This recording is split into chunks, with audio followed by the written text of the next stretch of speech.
हरे कृष्णा।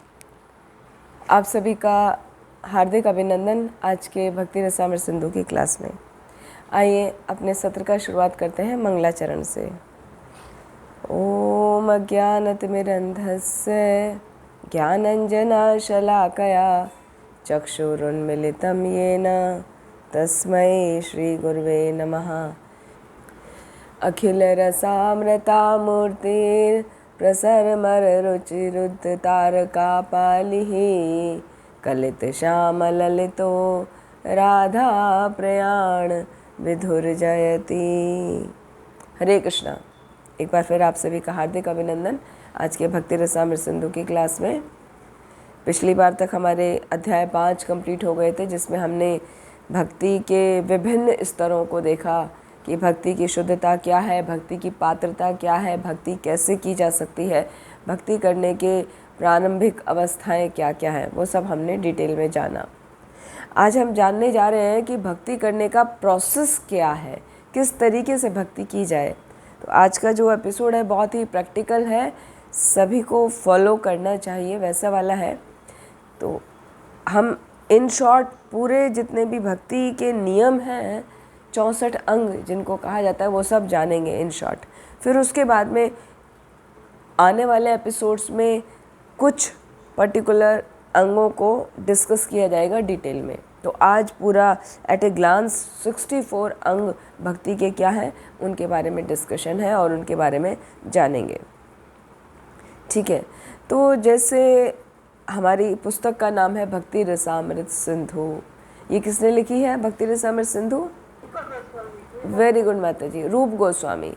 रूप गोस्वामी ने भक्ति रसामृत सिंधु लिखी है। Very good.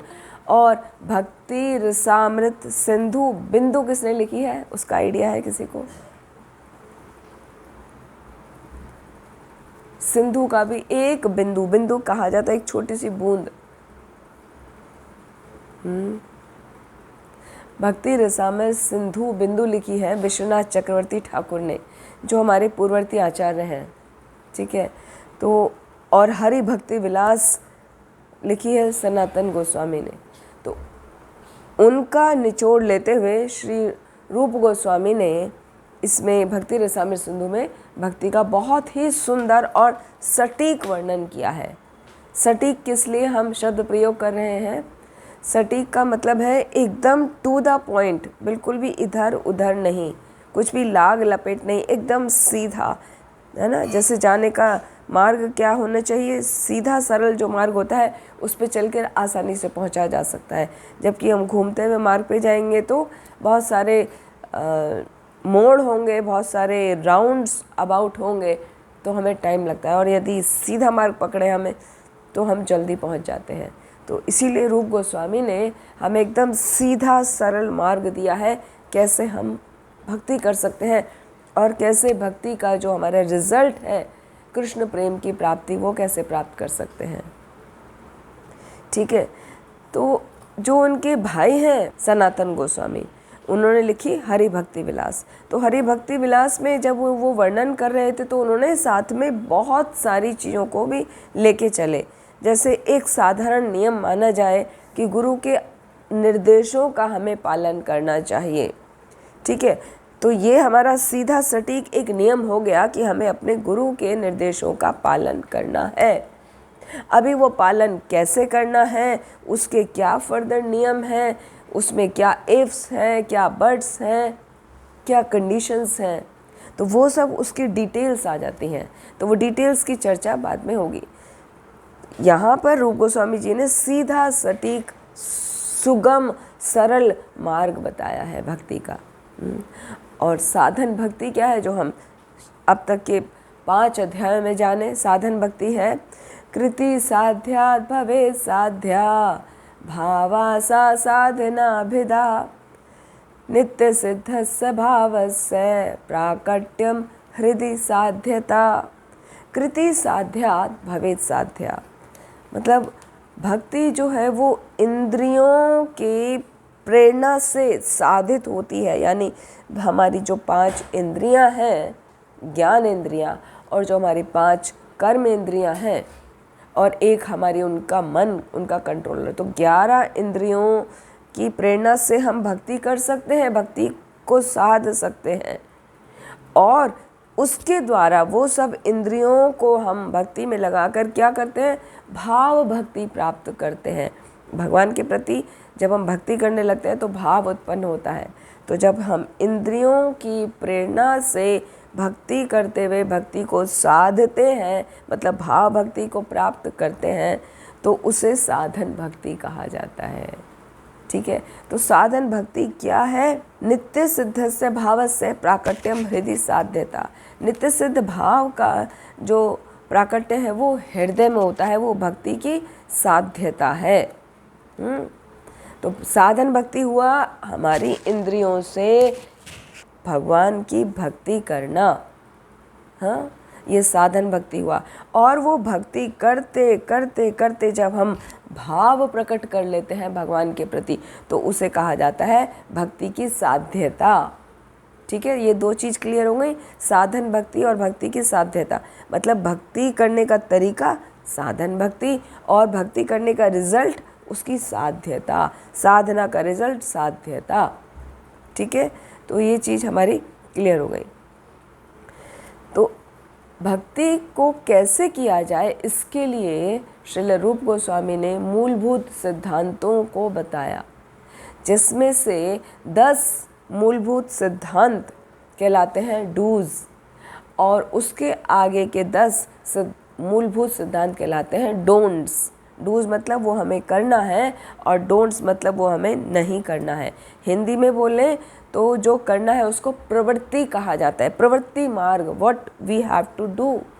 भक्ति करने के नियम क्या क्या हैं, हमें क्या क्या करना चाहिए, वो है पहले 10 नियम। फिर हमें भक्ति में कार्य करते हुए क्या नहीं करना चाहिए, है ना, डोंट्स का भी ध्यान रखना बहुत आवश्यक होता है। तो क्या नहीं करना चाहिए वो होते हैं डोंट्स, उनको बोलते हैं संस्कृत में निवृत्ति। तो निवृत्ति मतलब डोंट्स और प्रवृत्ति मतलब डूज। ठीक है, तो ये दोनों जो 10 और 10 सिद्धांत मिला के कहलाते हैं मूलभूत सिद्धांत। और ये मूलभूत सिद्धांत जो है भक्ति के लिए अत्यंत ही आवश्यक है।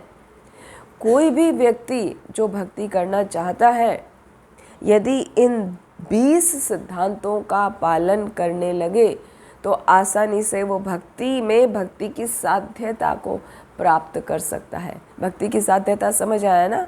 भक्ति की साध्यता मतलब भगवान के प्रति भक्ति करते करते हमारे अंदर जो भाव प्रकट हो जाता है, और भाव का रिजल्ट होता है सीधा प्रेम, मतलब प्रेम आ जाता है भगवान के प्रति। तो प्रेम कोई साधारण चीज़ नहीं है, ऐसे ही नहीं आ जाएगा, उसको भक्ति को हमें साधना पड़ता है, साधन से साधना पड़ता है। जैसे फॉर एग्ज़ाम्पल जो एरो शूट किया जाता है ना, तीर कमान पे, कमान जो होता है उसको ऐसे बो को पकड़ के हम खींचते हैं एरो, और उसको एक साधते हैं हम गोल के ऊपर, टारगेट के ऊपर, कि हमें वहीं पर हिट करना है, वहीं पर तीर को छोड़ना है। तब हम ऐसे उसको साध के फिर उसको छोड़ते हैं। ठीक है, तब वो जाके गोल पे लगता है। तो वो जो हम साध रहे हैं ना, वो है साध्यता। मतलब भक्ति के नियम का पालन करते करते करते करते हम अपने गोल को फिक्स कर लेते हैं भगवान के ऊपर, वो है हमारी भक्ति की साध्यता। तो वो भक्ति का जो साधन है, जो साधना है, जो हम उसको साध रहे हैं, वो है भक्ति के 20 प्रथम 20 नियम। फर्स्ट 10 प्रवृत्ति और सेकंड 10 निवृत्ति। ठीक है, और उसके बाद 44 अंग जो है वो कार्य कहलाते हैं भक्ति के, कि हमें भक्ति में क्या क्या करना चाहिए, कैसे कैसे करना चाहिए। हालांकि ये डूज भी कार्य जैसे हैं, लेकिन ये मूलभूत सिद्धांत है, ये अत्यंत ही आवश्यक हैं। तो मूलभूत सिद्धांत हो गए 20, उसके बाद 44 हो गए भक्ति के कार्य। और उसमें भी जब हम जानेंगे भक्ति के 44 कार्य क्या हैं, उसमें जो लास्ट के 5 स्टेप आएंगे ना, 5 प्रमुख अंग, वो बहुत ही इम्पोर्टेंट हैं। तो 5 प्रमुख अंग मिला के और भक्ति के ये 20 सिद्धांत मिला के एक डिवोटी का लाइफ स्टाइल बनता है, उसका जीवन बनता है, कि वो अपने जीवन को कैसे यापन करे, उसको क्या क्या करना चाहिए। तो तो उसका लाइफ स्टाइल है ये 25 नियम, शुरू के 20 जो है मूलभूत सिद्धांत और बाद के 5 यानी मोस्ट इम्पॉर्टेंट वर्किंग स्टाइल। तो आइए हम समझते हैं अभी पहले प्रथम 10 मूलभूत सिद्धांत क्या है। तो पहला है प्रामाणिक गुरु के चरण कमल में शरण ग्रहण करना। इसको संस्कृत में कहा जाता है गुरु पाद आश्रय।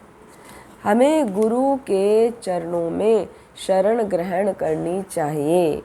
गुरु के चरण कमलों का आश्रय लेने को ही गुरु पादाश्रय कहा गया है और ये बहुत ही इम्पोर्टेंट है। हम देख सकते हैं कि भगवत गीता में भी कहा गया है ना 4.34 में क्या है वो, तद विद्धि प्रणिपातेन परिप्रश्नेन सेवया उपदेक्षन्ति ते ज्ञानम ज्ञानिनः तत्वदर्शिनः, कि हमें विनम्र होकर गुरु के पास जाकर उनको प्रणाम करना चाहिए, फिर उनकी सेवा करनी चाहिए और फिर उनसे जिज्ञासा करनी चाहिए कि हम कैसे और सेवा कर सकते हैं, कैसे भक्ति में आगे बढ़ सकते हैं। तब हमारा भाव देखकर गुरु हमको उस सत्य में जो वो पारंगत है, उस सत्य जो भगवान से संबंधित है, परम पुरुष से संबंधित है, उस सत्य का वो प्रतिपादन करते हैं, अर्थात हमें भक्ति के बारे में बताते हैं। तो इस प्रकार हमें भक्ति मिलती है। तो हमें भक्ति एक गुरु के द्वारा प्राप्त होती है और गुरु के प्रति हमें पूर्ण रूप से समर्पित होना चाहिए, है ना। तो गुरु 4 प्रकार के होते हैं।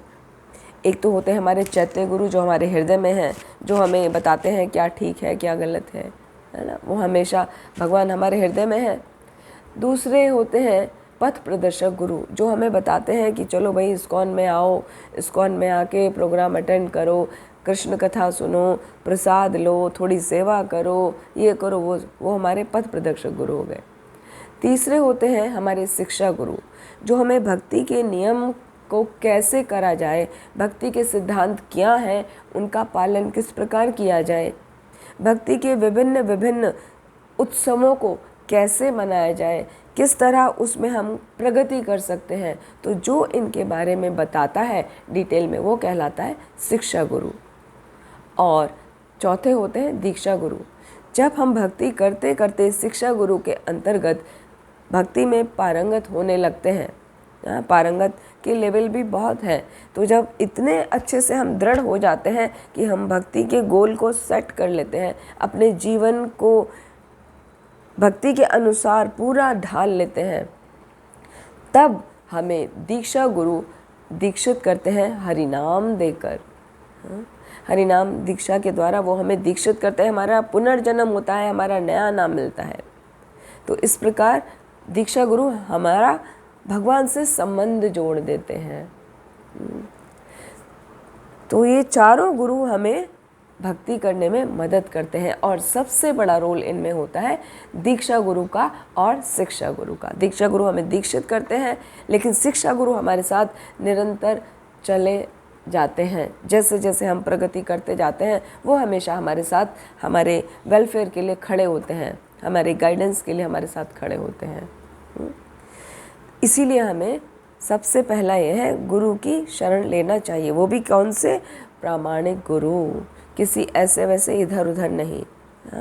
जो प्रामाणिक गुरु है, प्रामाणिक गुरु का मतलब है जो गुरु परंपरा में आ रहे हैं, उन गुरु का हमें आश्रय लेना चाहिए।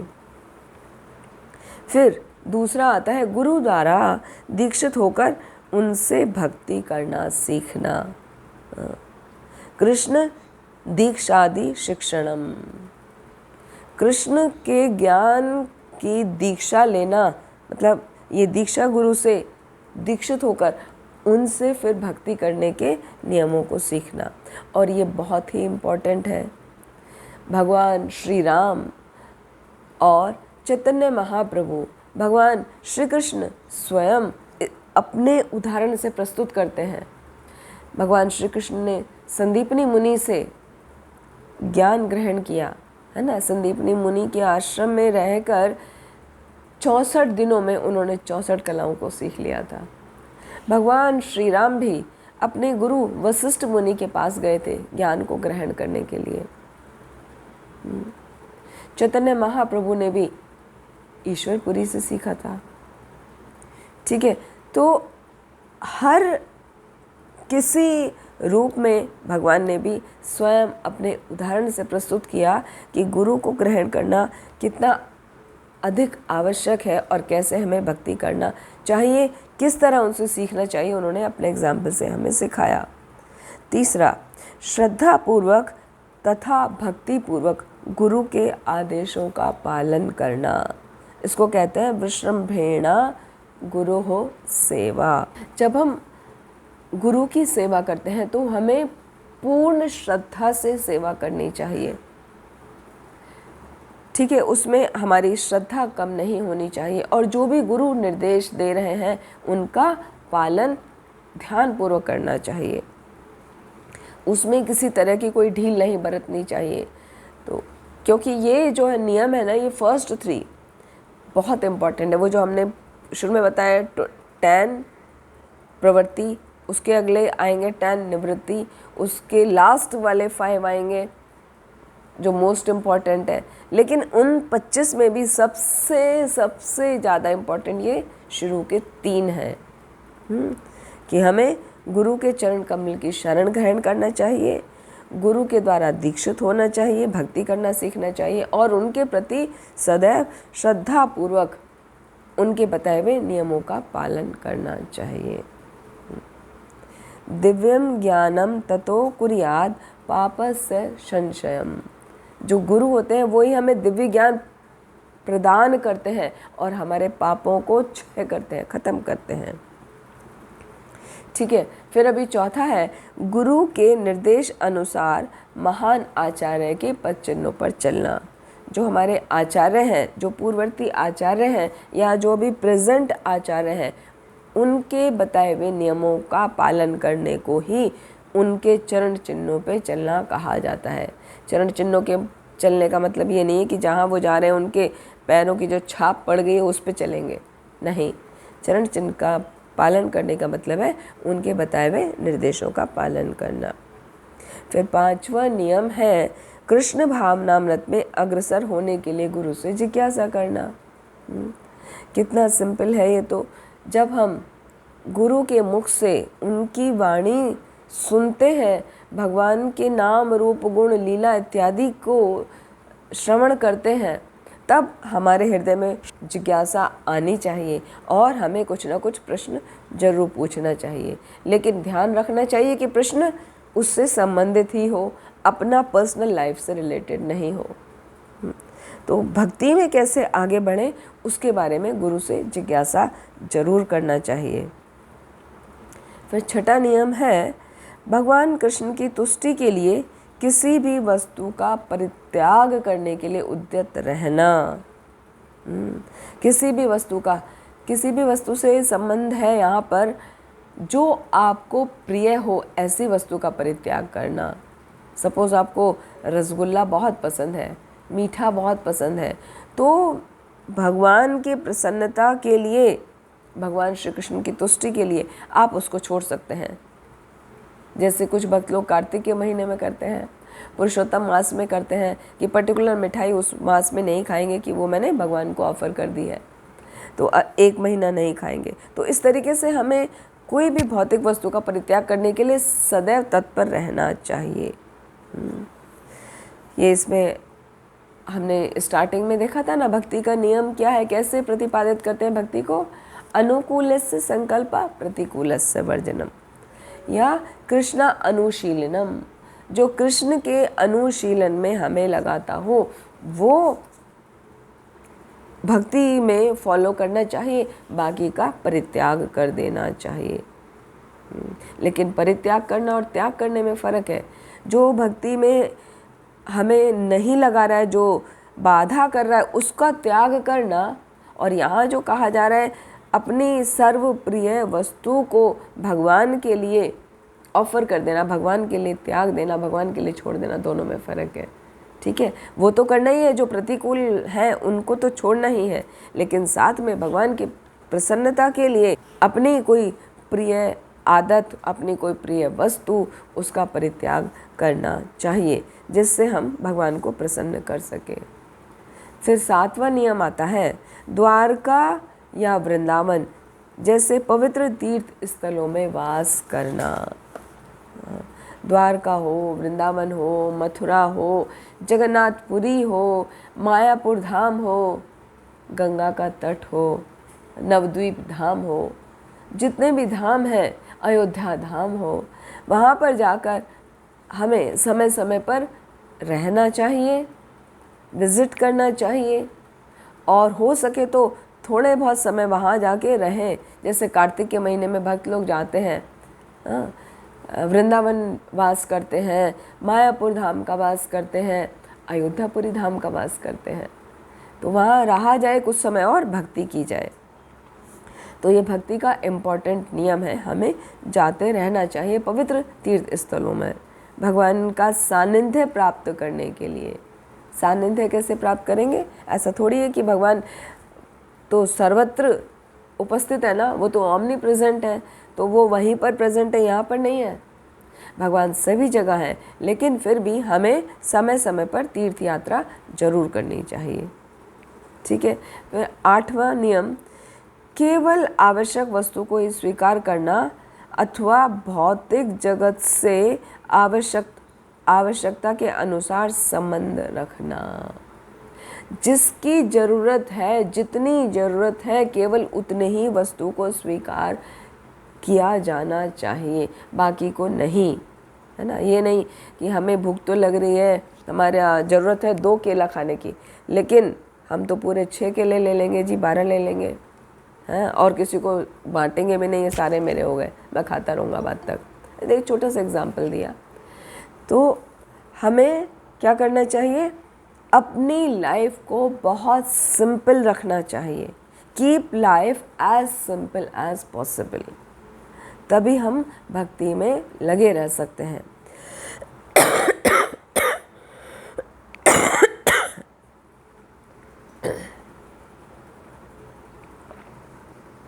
ठीक है। तो भक्ति में जो आवश्यक वस्तु है केवल उसी को स्वीकार करना चाहिए, बाकी चीज़ों का परित्याग कर देना चाहिए। फिर अगला नियम है एकादशी के दिन व्रत रखना। एकादशी और एकादशी के साथ में जो भगवान के पवित्र तिथि हैं, सबसे ज़्यादा पवित्र तिथि कहलाती है माधव तिथि, है ना। तो माधव तिथि में हमें उपवास करना चाहिए। माधव तिथि होती है एकादशी। उसके अलावा एकादशी के अलावा भगवान के जैसे जन्म के उत्सव हैं, रामनवमी है, कृष्ण जन्माष्टमी है, सीता नवमी है, राधा अष्टमी है, अभी नरसिंह चतुर्दशी हम लोगों ने मनाई, फिर अभी थोड़े दिन में आ जाएगी जगन्नाथ रथ यात्रा, जगन्नाथ स्नान यात्रा। तो जो भी भगवान के इम्पोर्टेंट दिवस हैं, उन दिवसों में हमें उपवास रखना चाहिए और फेस्टिवल्स को अच्छे से मनाना चाहिए। ये हमारे भक्ति में प्रगति करने के बहुत ही अच्छे छोटे छोटे बातें हैं जो हमें तेज़ी से भक्ति में आगे बढ़ाते हैं। तो ये अवश्य ही करनी चाहिए, इसमें कभी चूकना नहीं चाहिए। फिर है अगला भक्ति का नियम, पवित्र वृक्षों की जैसे वट वृक्ष की, और सबसे अधिक पवित्र वृक्ष है हमारा तुलसी महारानी, उनका नियमित रूप से पूजा करनी चाहिए।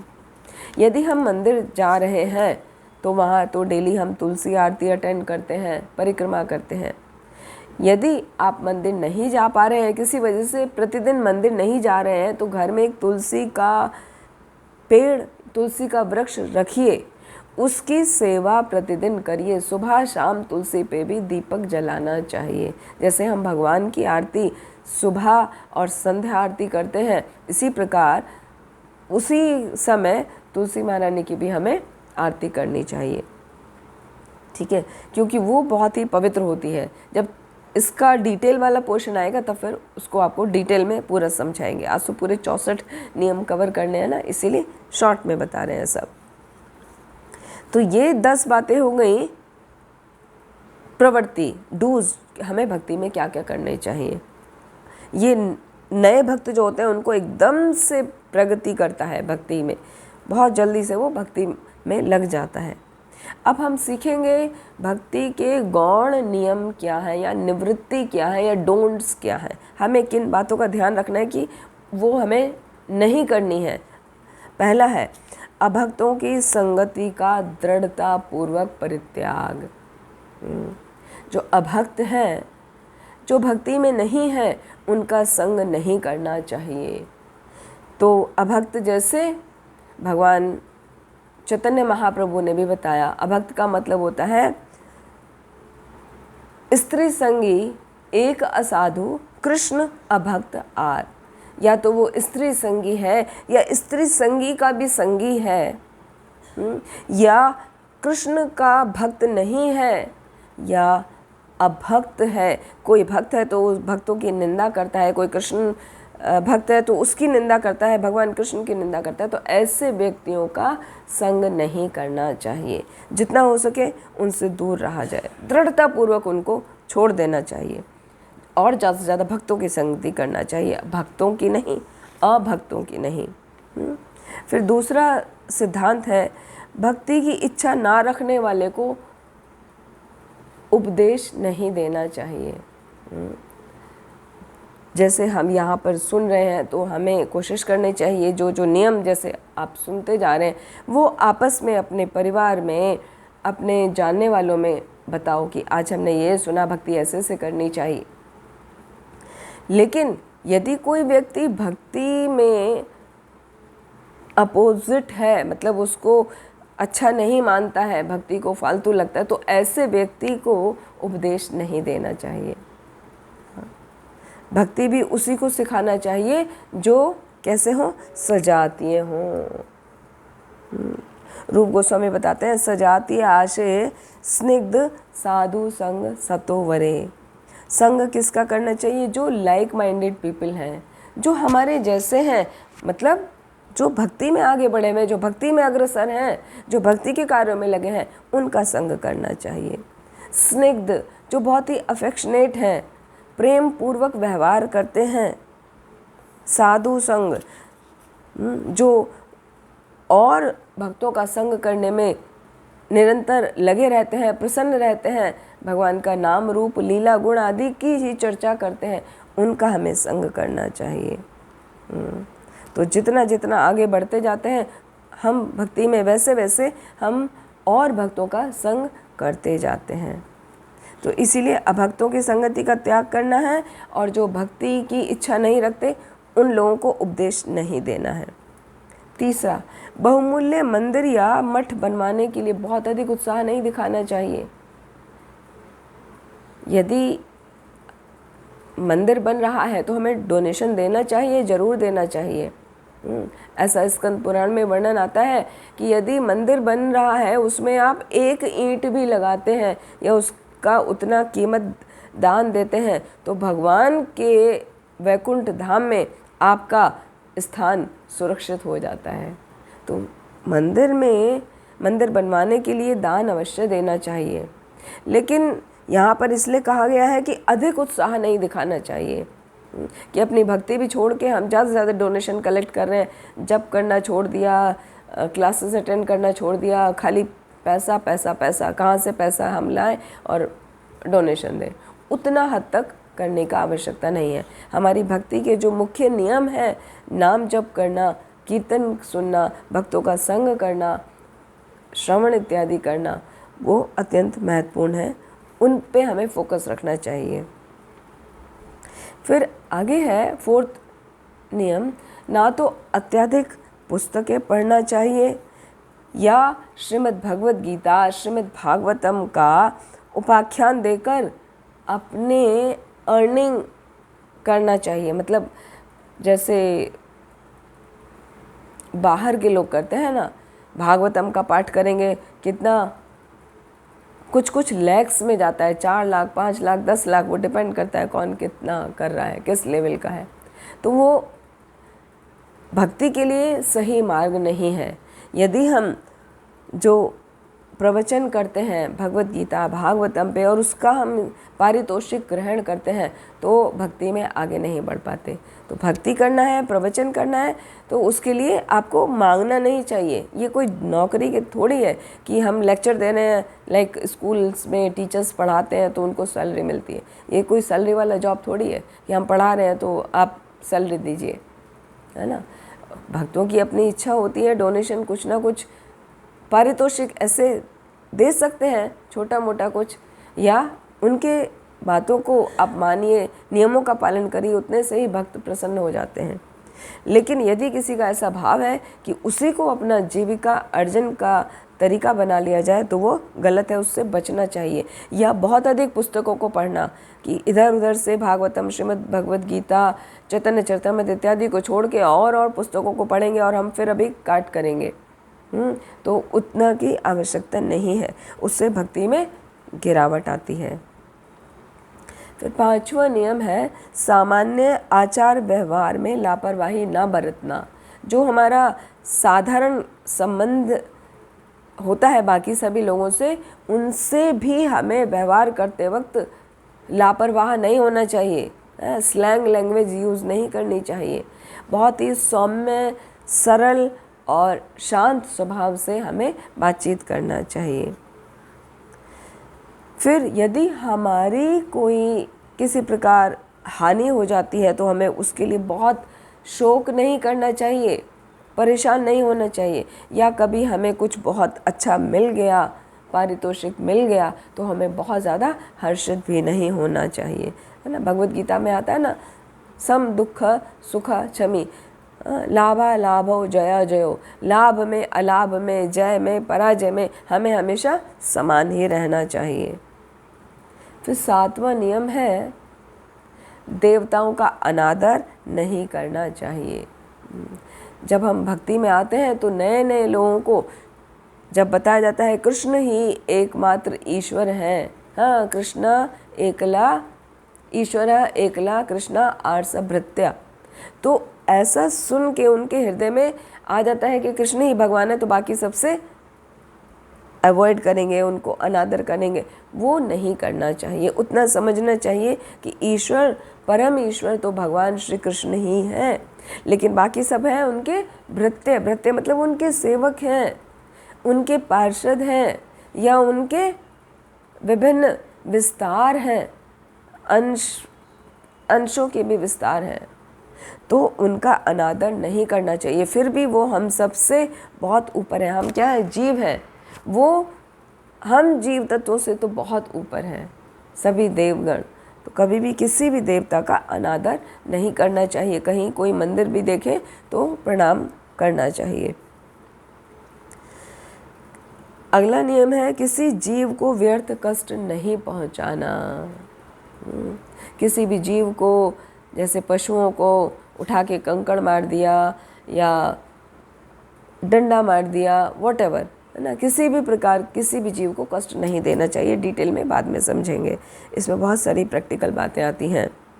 फिर अगला है भगवान का नाम कीर्तन करने पर और मंदिर में अर्चा विग्रह के पूजन करते हुए विविध प्रकार के अपराधों से बचना चाहिए। इनको बोला जाता है सेवा अपराध, नाम अपराध, तो इन सब से बचना चाहिए। तो सेवा अपराध क्या है, नाम अपराध क्या है, ये भी हम डिटेल में बाद में समझेंगे।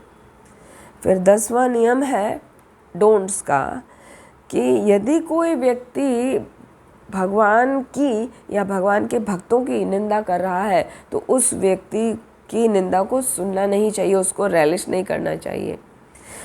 या तो अपने लेवल को, भक्ति को इतना बढ़ाएं, भक्ति के सिद्धांतों को समझ के उसको आप चुप करा सकें, उसको सही ज्ञान दे सकें। अदरवाइज़ यदि कोई भगवान के भक्तों की निंदा कर रहा है तो वहाँ से आपको तुरंत चले जाना चाहिए। ठीक है, तो इस प्रकार हमारे ये 10 प्रवृत्ति और आगे के 10 निवृत्ति के हमने नियम देखे। अब 44 साधना के अंग क्या हैं वो हम देखने जा रहे हैं, क्योंकि आज पूरे 64 कवर करने हैं ना। तो सबसे पहला है 64 कार्यों में सबसे पहला है हमें शरीर पर तिलक धारण करने चाहिए। तिलक क्या होते हैं? वैष्णव चिन्ह हैं, और जैसे हमने माथे पे तिलक धारण किया हुआ है, तो ये तिलक कैसा है? ऊर्ध्व पुंड्र तिलक कहलाता है। तिलक लगाने का अर्थ ये है कि दूसरा जो व्यक्ति आपको दर्शन कर रहा है, आपको देख रहा है, उसको तुरंत स्मरण हो आता है कि ये कृष्ण भक्त है। तो जब कोई ऐसा फील करता है आपको देख के कि ये कृष्ण भक्त है, तो बहुत अच्छा है। उससे चैतन्य महाप्रभु भी कहते हैं कि आपका लुक ऐसा होना चाहिए कि आपको देख के दूसरे को तुरंत स्मरण हो जाना चाहिए कि वो कृष्ण भक्त है। तो उसका व्यवहारिक ये होता है कि आप कृष्ण भक्त दिख रहे हैं तो सामने वाला आपके साथ में वैसे ही डील करता है। उसको देखते ही पता चल जाता है कि आप क्या क्या रूल्स फॉलो करते होंगे, तो आपको वैसा ही वो प्रसाद ऑफर करते हैं, है ना। कहीं बाहर जाते हैं तो यात्रा में ऐसा बहुत देखने को मिलता है, तो आपके कहने से पहले सामने वाला खुद कह देता है कि जैन फूड आपको चलेगा, यहाँ पर अवेलेबल है या नहीं अवेलेबल है, या ये चीज़ आपके खाने के मतलब की है, नहीं खाने के मतलब की। आपको कुछ कहने की ज़रूरत ही नहीं पड़ती, दूसरा सामने वाला खुद कह देता है, क्योंकि उसको आपका तिलक देख के स्मरण हो आता है कि ये कृष्ण भक्त हैं। और उसका दूसरा आध्यात्मिक फ़ायदा ये है कि जब हम तिलक लगाते हैं या बाकी सभी चिन्हों को धारण करते हैं तो हम भक्ति में प्रगति करते जाते हैं, निरंतर प्रगति करते जाते हैं। और मृत्यु के समय जब यमदूत आते हैं तो वो भी आपके तिलक दर्शन को देखकर और कंठी इत्यादि को देखकर वो भी चले जाते हैं। तो विष्णु दूत आते हैं आपको लेने के लिए, यमदूत नहीं आते हैं। तो इसका आध्यात्मिक प्रभाव इतना अधिक है। फिर दूसरा है कार्य कि तिलक लगाते समय हम तिलक में हरे कृष्ण भी लिख सकते हैं। तिलक से टैटूज वगैरह बनवा लेते हैं कुछ वक्त, इस तरह से हम शरीर पर कृष्ण के नाम को अंकित कर सकते हैं या उनके चिन्हों को अंकित कर सकते हैं। फिर भगवान को जो ऑफ़र की जाती हैं मालाएं, उन मालाओं को आपको स्वीकार करना चाहिए, अपने शरीर पर धारण करना चाहिए। जैसे आज हमने ये माला पहनी हुई है तो भगवान की ऑफ़र माला है, वो अपने शरीर पर धारण करनी चाहिए और उसको स्वीकार करना चाहिए, आदर देना चाहिए। फिर चौथा नियम है अर्चा विग्रह के सामने नाचना सीखना चाहिए। यदि कोई कहे मुझे तो डांस नहीं आता, तो ये डांस कोई कथक या भरतनाट्यम या कथकली या डिस्को वगैरह ऐसा कुछ भी नहीं है। सिंपल स्टेप्स होते हैं। भगवान के सामने दोनों हाथ उठा के जरूर अवश्य ही नृत्य करना चाहिए। वो भगवान के प्रति समर्पण का भाव है और कोई डांस स्टेप फॉलो करने का उसमें कुछ मकसद नहीं होता है। भगवान के प्रति शरणागति ही होती है। पांचवा नियम है, जैसे ही हम अर्चा विग्रह को देखते हैं या गुरु को देखते हैं, हमें तुरंत नमस्कार करना चाहिए, तुरंत प्रणाम करना चाहिए। भगवान श्री कृष्ण के मंदिर में जाते के साथ ही हमें भगवान को देखकर प्रणाम करना चाहिए, खड़े हो जाना चाहिए। यदि भगवान आ रहे हैं, भगवान का विग्रह आ रहा है, शोभा यात्रा निकल रही है, तो तुरंत हमको भगवान को प्रणाम करना चाहिए। ऐसा नहीं सोचना चाहिए कि ये रोड है, क्योंकि शोभा यात्रा तो सड़क पे ही निकलेगी ना, तो रोड है, रोड पर कैसे प्रणाम करें, ये तो साफ जगह नहीं है। तो ऐसा नहीं सोचना चाहिए। जब भी भगवान की शोभा यात्रा निकलती है तो जहाँ पर भी आपने प्रथम दर्शन भगवान के विग्रह का लिया है, तुरंत भगवान को प्रणाम करना चाहिए। और जब अर्चा विग्रह निकलते हैं, है ना, उनका जुलूस निकलता है या उनकी शोभा यात्रा निकलती है, तो क्या होता है, मंदिर में दो विग्रह होते हैं। एक तो बड़े विग्रह होते हैं जो मार्बल के होते हैं, हाँ, तो वो तो हम दूर से दर्शन लेते हैं, वो परमानेंट मंदिर में ही रहते हैं। लेकिन जो दूसरे विग्रह होते हैं, उत्सव विग्रह कहते हैं उन्हें, तो उत्सव विग्रह को लेकर जाया जाता है यात्रा में। जब उत्सव विग्रह को हम दर्शन करते हैं, हमें तुरंत प्रणाम करना चाहिए। या तो उनको पालकी में लेके जाया जाता है, या तो उनको बड़ा सा छाता सुंदर सिंहासन पर बिठा कर छाता लेके चला जाता है। फिर अगला नियम है कि जब हम भगवान के अर्चा विग्रह का दर्शन के लिए मंदिर जाते हैं तो दर्शन के बाद में हमें परिक्रमा जरूर करना चाहिए। तो परिक्रमा मिनिमम परिक्रमा होती हैं 3, शास्त्रों में वर्णन आया है भगवान की 3 परिक्रमा की जाती हैं। लेकिन यदि आप ज़्यादा परिक्रमा करना चाहें तो कर सकते हैं, ऐसा नहीं है कि आपको केवल 3 ही करनी चाहिए, आप 4 भी कर सकते हैं, आप 11 भी कर सकते हैं, आप 15 भी कर सकते हैं। उसका कुछ ऐसा फिक्स नहीं है। तो जैसा आपने अपना व्रत लिया है कि मैं भगवान की इतनी परिक्रमा करूँगा, उतना कर सकते हैं, लेकिन कोशिश करना चाहिए मिनिमम 3 परिक्रमा जरूर करी जाए, है ना। हमारे यहाँ 4 परिक्रमा करने का प्रावधान है, तो 3 करिए, 4 करिए, शास्त्रों में जगह जगह 3 परिक्रमा करने का वर्णन आता है। तो हमें परिक्रमा जरूर करनी चाहिए। और साथ साथ परिक्रमा करने का महत्व इतना अधिक है, जब हम धाम जाते हैं तो धाम की परिक्रमा की जाती है। जैसे वृंदावन जाते हैं तो वृंदावन के पूरे एरिया की, वृंदावन धाम की परिक्रमा की जाती है। गिरिराज जी, गोवर्धन जब जाते हैं तो गिरिराज जी का पूरा परिक्रमा किया जाता है। तो गिरिराज जी का परिक्रमा 27 किलोमीटर का होता है और वृंदावन का परिक्रमा 11 किलोमीटर का होता है। तो गोवर्धन का परिक्रमा, वृंदावन का परिक्रमा, जब मायापुर जाते हैं तो नवदीप धाम का परिक्रमा, जब हम अयोध्या धाम जाते तो वहाँ का परिक्रमा, तो जहाँ भी जिस भी धाम जाते हैं वहाँ का परिक्रमा किया जाता है। जगन्नाथ पुरी जाते हैं तो जगन्नाथ पुरी का परिक्रमा भी किया जाता है ना। तो परिक्रमा करने का बहुत इम्पोर्टेंस है। कहते हैं कि जब हम भगवान के चारों परिक्रमा करते हैं तो हमारे हर कदम पे हमारे पाप क्षय होते चले जाते हैं। हम अनजाने में बहुत दिन प्रतिदिन पाप करते रहते हैं, होते रहते हैं हमसे। फॉर एग्ज़ाम्पल, आपने गैस सुबह जलाई है तो उसमें हवा में इतने सारे बैक्टीरिया, वो भी लिविंग बीइंग है ना, वो मरते हैं, जलते हैं। तो जाने अनजाने हमसे बहुत पाप होते रहते हैं। तो जब हम भगवान के अर्चा विग्रह की परिक्रमा करते हैं तो हमारे हर कदम पर पापों का क्षय होता चला जाता है। इसलिए हमें परिक्रमा जरूर से करना चाहिए, भूलना नहीं चाहिए। फिर है, जब भी हम भगवान के मंदिर जाते हैं तो उनकी पूजा विधि विधान से करनी चाहिए। तो जब तक आप दीक्षित भक्त नहीं होते तो आपको तो पूजा करने का अवसर प्रदान नहीं किया जा सकता, आप नहीं कर सकते हैं। लेकिन आप क्या करें, आरती हो रही है तो आरती का दर्शन लें, भगवान के लिए कुछ ना कुछ ज़रूर लेकर जाएं, भगवान को कुछ ऑफ़र करें, कुछ फ्रूट लेकर आएँ, कुछ फ्लावर लेकर आएँ, कुछ बनाकर लेके आ सकते हैं। फेस्टिवल्स वगैरह में जब बोला जाता है कि आज आप बनाकर लेके आ सकते हैं, तब बनाकर लेकर आ जाइए। अदरवाइज़ तो हर किसी से वो ऑफर्ड, मतलब कुक्ड फूड ऑफ़र नहीं किया जाता है भगवान को, लेकिन फेस्टिवल में होता है। तो फेस्टिवल में जब भी चांस होता है तब आप कर सकते हैं। उसके अलावा आप फ्रूट्स ला सकते हैं, है ना, भगवान के लिए फ्लावर ला सकते हैं, तो वो हमें ज़रूर लेकर आना चाहिए, भगवान को अर्पित करना चाहिए।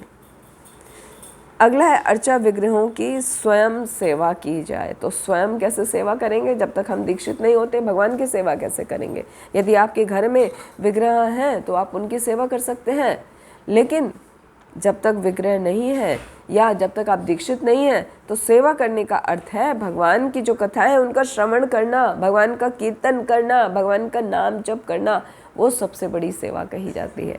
तो वो ध्यानपूर्वक करनी चाहिए। फिर अगला है, गायन करें। जब हरि नाम संकीर्तन हो रहा होता है तो उसको सुन के हमें भी पीछे पीछे दोहराना चाहिए, गाना चाहिए। जब हम गाने में थोड़ा अच्छे से सीख जाते हैं तो हमें भी संकीर्तन करना चाहिए और भगवान के नाम का जप करना चाहिए। 16 माला का प्रतिदिन नियम पूर्वक जप करना चाहिए। भगवान के लिए जो प्रार्थनाएं हैं उनका उच्चारण करना चाहिए और जो प्रसिद्ध स्तुतियां हैं उनका पाठ करना चाहिए। जब डिटेल में आएंगे ना इन नियमों को बताने के लिए, तब बताएंगे वहाँ पर विशेष हर बात को। फिर महाप्रसाद को ग्रहण करें। जो भगवान को ऑफर होता है ना प्रसाद, वो महाप्रसाद कहलाता है। तो वो महाप्रसाद जनरली सभी प्रसाद में मिक्स हो जाता है, वो सबको मिलता है, तो वो ज़रूर लेना चाहिए। फिर चरणामृत का पान करें। भगवान का डेली अभिषेक होता है ना, मंदिर में चरणामृत मिलता है, तो वो चरणामृत का 3 बूंद, मात्र 3 ड्रॉप काफ़ी होता है, तो वो 3 बूंद लेना चाहिए ठीक है, वो हथेली में लेना चाहिए और जो हमारा ये वाला स्थान होता है, ब्रह्म तीर्थ स्थान होता है, उससे सिप करना चाहिए और फिर बाद में हाथ धो लेना चाहिए। फिर अर्चा विग्रह पे जो अर्पित धूप होती है उसको सूंघना चाहिए। जो भगवान को फूल चढ़ाते हैं उनको सूंघना चाहिए। भगवान के चरण कमलों का स्पर्श करना चाहिए। तो भगवान के चरण कमल तो बहुत दूर होते हैं, हम स्पर्श नहीं कर सकते, तो अपने नेत्रों से ही भगवान के चरण कमलों का स्पर्श करना चाहिए। जैसे कथाओं में आता है, भगवान को जब दर्शन लेते हैं तो दर्शन से ही ऐसा लेते हैं, ध्रुव महाराज ऐसा दर्शन ले रहे थे भगवान का जैसे नेत्रों से क्या उनको पी रहे हों, पूरा चरण दर्शन भी ले रहे हैं और पूरा आस्वादन कर रहे हैं भगवान के रूप का। तो हमें अपने दृष्टि से भगवान के जैसे ही दर्शन होता है, पहले उनके लिए प्रार्थना, प्रेयर्स जो हैं, उनके प्रणाम मंत्र हैं वो करने चाहिए। आपको यदि कोई स्तुति याद है तो वो बोलना चाहिए, भगवान का अच्छे से दर्शन लेना चाहिए। समय समय पर आरती करें। जब भी पॉसिबल हो आप संध्या आरती या मॉर्निंग की दर्शन आरती या उससे पहले की मंगल आरती या कभी राजभोग आरती, जो भी आरती में आप पहुंच सकते हैं वो ज़रूर अटेंड करनी चाहिए। फिर श्रीमद् भगवद गीता, श्रीमद् भागवतम जैसे ग्रंथों का श्रवण करना चाहिए। मंदिर में सुबह के समय श्रीमद् भागवतम और शाम के समय श्रीमद् भगवद गीता का प्रवचन होता है, तो वो हमें श्रवण करना चाहिए। हमेशा नहीं कर सकते, प्रतिदिन नहीं कर सकते, तो जब पॉसिबल हो तब करना चाहिए। बाकी आजकल तो टेक्नोलॉजी इतनी डेवलप हो गई है, ऑनलाइन आपके घर में अवेलेबल है, तो यदि आप घर पर हैं तो उसको ऑनलाइन सुन सकते हैं। फिर अर्चा विग्रह से उपग्रह करने के लिए प्रार्थना करना चाहिए। विभिन्न प्रेयर्स याद होनी चाहिए, इसी के लिए हमें अर्चा विग्रह का स्मरण करना चाहिए। अर्चा विग्रह मतलब भगवान या डीटीज़, उनका ध्यान करें, कुछ ना कुछ सेवा जरूर करें, जो भी आप सेवा कर सकते हैं। फिर भगवान का ध्यान अपने सखा के रूप में करें, भगवान से अपना संबंध जोड़ के भगवान की सेवा जरूर करें। अपनी हर वस्तु भगवान को ऑफ़र करें। जो भी वस्तु आप घर में खरीद के लाते हैं, चाहे अपनी ड्रेस है, चाहे अपना कोई भी ज्वेलरी है या घर में कुछ भी सामान है, तो आप पहले ऑफ़र करो, Krishna this is for you, I offer this to you, please accept it, so that I can utilize it for your devotion, for your devotional services। ऐसा कह के भाव से हमें सब कुछ भगवान को अर्पित करना चाहिए। जो आपकी मनपसंद वस्तु हो वो तो ज़रूर भगवान को अर्पित करनी चाहिए। जो आपको खाने में अच्छा लगता है वो अच्छा बनाकर भगवान को ज़रूर भेंट करना चाहिए। कभी अपने लिए ड्रेस लेके आते हैं तो भगवान के लिए भी कुछ ना कुछ ड्रेस या ज्वेलरी या कुछ भी भगवान की सेवा के लिए ज़रूर लाना चाहिए। फिर यदि आपको सेवा करते हुए कोई कष्ट हो रहा है तो भी उस कष्ट को थोड़ा झेल लेना चाहिए, टॉलरेट करना चाहिए पेशेंस के साथ और सेवा में बने रहना चाहिए, सेवा नहीं छोड़ना चाहिए।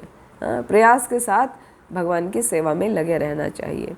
हर हाल में भगवान के प्रति शरणागत रहना चाहिए। भगवान की शरण से कभी भी विमुख नहीं होना चाहिए, क्योंकि भगवान ही हैं जिनके कारण हम कुछ भी कर पा रहे हैं, हम बोल पा रहे हैं, हम खा पा रहे हैं, हम सो रहे हैं, हम अपना कार्य को सुचारू रूप से कर रहे हैं। This is because and because of Lord Shri Krishna.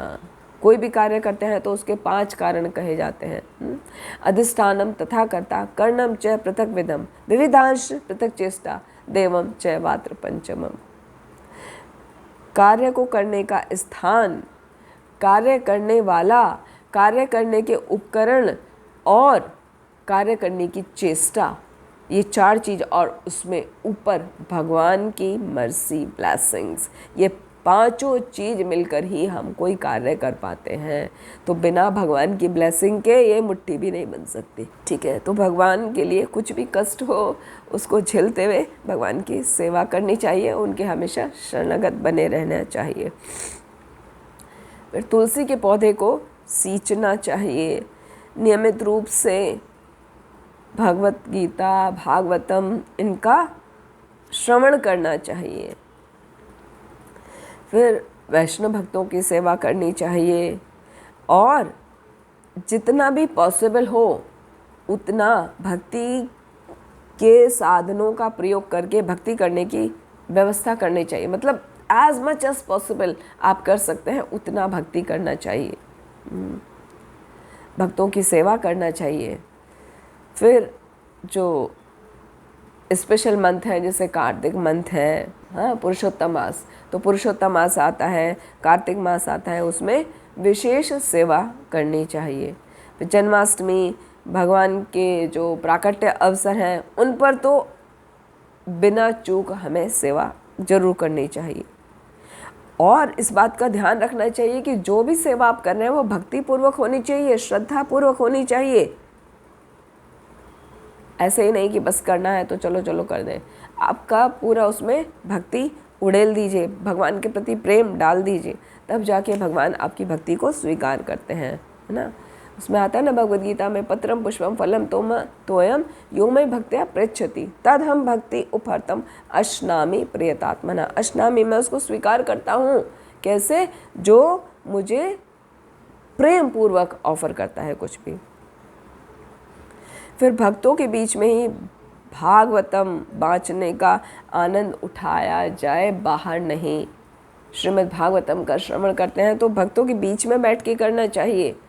बाहर वाले लोगों के बीच में करेंगे तो फिर उनका अलग टेस्ट होगा, उनको अच्छा लगेगा, नहीं लगेगा तो आपका भी टेस्ट चला जाएगा। इसीलिए भक्तों के बीच में बैठ के श्रवण करना चाहिए।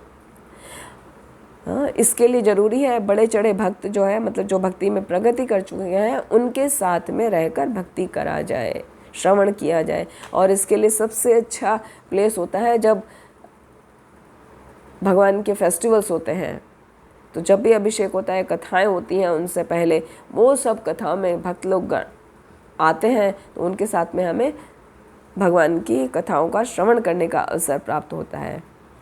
फिर भगवान के पवित्र नाम का कीर्तन करना चाहिए और भगवान के जो धाम हैं वहाँ पर वास करना चाहिए। तो इस तरह कुल मिलाकर ये बन गए 64 नियम। तो इन 64 नियमों को भक्ति के अंग कहा गया है, प्रमुख अंग। इसके अलावा भी बहुत कुछ है, लेकिन ये भक्ति के प्रमुख अंग हैं। 64 में से फिर रिवाइज कराते हैं, 10 शुरू के 10 प्रवृत्ति मार्ग, बाद के 10 निवृत्ति मार्ग, ठीक है। ये 20 मिलके कहलाते हैं मूलभूत सिद्धांत। तो मूलभूत सिद्धांत हमें ज़रूर करने चाहिए। फिर 44 जो है बाद के 44 हैं भक्ति के कार्य, और उन भक्ति के कार्यों में जो लास्ट के 5 हैं वो अत्यंत महत्वपूर्ण है। वो क्या है?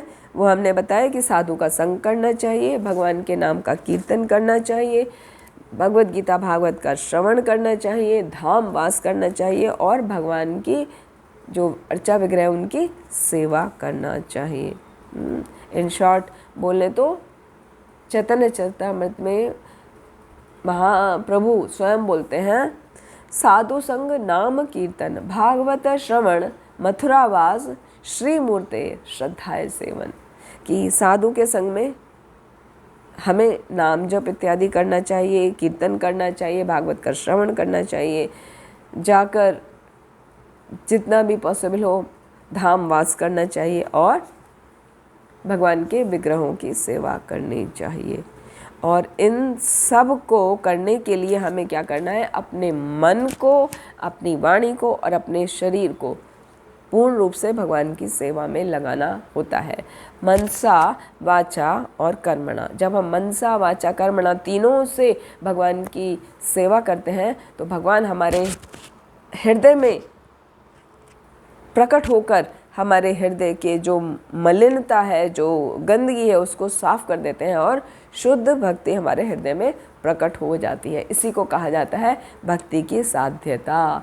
तो कृति साध्या भवे साध्या भावासा साधना विदा नित्य सिद्ध से भावस्य प्राकट्यम हृदय साध्यता।